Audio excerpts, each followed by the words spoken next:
Welcome to The Explainer. Today, we're jumping straight into a massive, highly relevant geopolitical development. We're looking at some fresh, completely unverified allegations regarding the China-India border, specifically zeroing in on Arunachal Pradesh.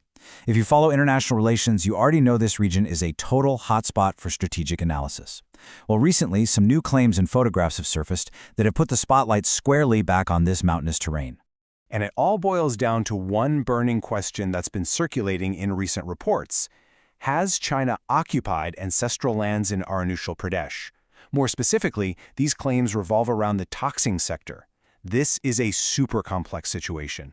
We're talking local communities, intense strategic military posturing, and literally decades of history. Okay, let's dive into this and separate what's currently being alleged from what's officially known. To make sure we've got all our bases covered, here is our roadmap for today. We're going to hit the Taksing border allegations, mapping Upper Subansuri, China's border strategy, the history and official stance, and finally, the geopolitical implications. All right, Section 1, the Taksing border allegations. Let's unpack the claims from the Na Welfare Society. Whenever we discuss these vast geopolitical borders, it's absolutely crucial to remember the hyper-local human element. The current news cycle is actually being driven by reports from the Na Welfare Society right alongside local tribal communities in the region. According to the source material, they're alleging that the Chinese People's Liberation Army, the PLA, has gradually occupied parts of their ancestral land near Taksing. And we aren't just talking about a bunch of barren rock here. The locals state this is land traditionally used for grazing, for hunting, and it holds immense cultural significance for the indigenous population. Now, what's really interesting about this is the timeline of how access has supposedly shifted. Looking at the situation prior to 2020, the communities claimed they had relatively open access to these traditional hunting and grazing territories. But then, look at the current allegations. They suggest a starkly different reality today, featuring reported construction of Chinese PLA military camps and entirely new road networks built right over these ancestral lands. Section 2. Mapping Upper Subansuri and the strategic weight of the region. To truly understand why this is such a big deal, we have to look at the geographical realities. Upper Subansuri is a district located in Arunachal Pradesh, and it houses the Taksing sector, the exact area we've just been talking about. This remote, rugged terrain is the site of these newly circulated photographs that allegedly show this infrastructure buildup. But beyond just being a local cultural hub, Upper Subansuri is an area of immense strategic importance along the border. Its elevation, its deep valleys, and its sheer positioning make it a critical vantage point for whichever military force maintains a presence there. Let's break down the exact anatomy of these allegations. Based on the reports we're tracking, the local community has specifically cited 5 distinct locations where they say encroachment has actually occurred. And the nature of this reported infrastructure, it's not just temporary tents. The claims point to the construction of permanent new roads and established military camps. The evidence base fueling these reports relies on newly circulated photographs provided by the locals, paired with direct first-hand accounts from the tribal communities themselves. Moving on to Section 3. China's border strategy. Let's analyze the long-term tactical moves. So, how exactly do these local allegations fit into the larger geopolitical picture? If you track international relations, you're definitely familiar with the salami slicing strategy. By definition, this is a gradual process of territorial accumulation through small, incremental actions rather than one single, easily condemnable large-scale offensive. And this brilliantly illustrates how analysts view the reported infrastructure buildup in Taksing. Instead of a massive invasion, it's about taking tiny, almost imperceptible steps forward over time. It's like a giant puzzle being put together one tiny piece at a time. When we apply that strategy directly to the border, we see a distinct pattern of long-term infrastructure development.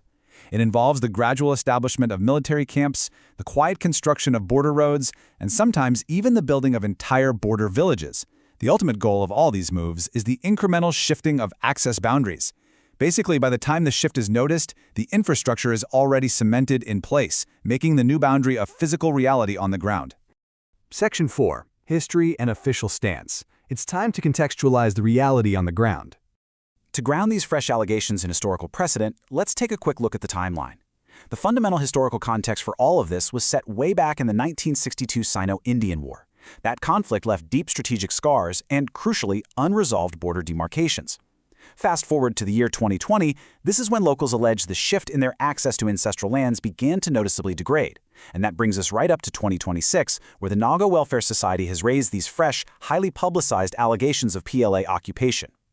To fully grasp why this dispute is so complicated, we really have to understand the LAC, or the Line of Actual Control. This is a notional demarcation line that separates Indian-controlled territory from Chinese-controlled territory.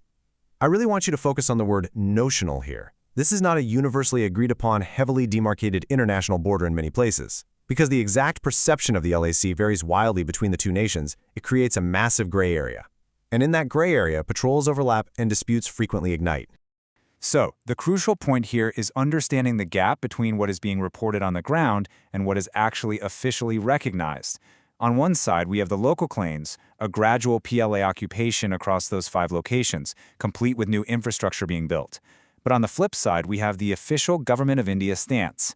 At the time of reporting, there has been absolutely no official confirmation released by the Indian government regarding these specific claims. As objective observers, it is vital we hold both of these realities in balance, the loud local alarms and the official governmental silence.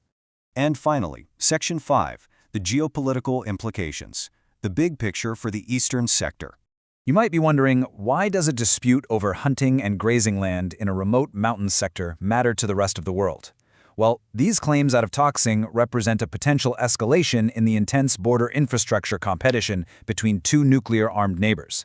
Every new road, every new camp, heightens security concerns along the LAC and has a chilling, broader impact on overall India-China bilateral relations. For those of you who are national security trackers, or maybe UPSC aspirants deeply studying international relations, understanding how local infrastructure development impacts macro-level diplomacy is an absolutely crucial takeaway from this explainer.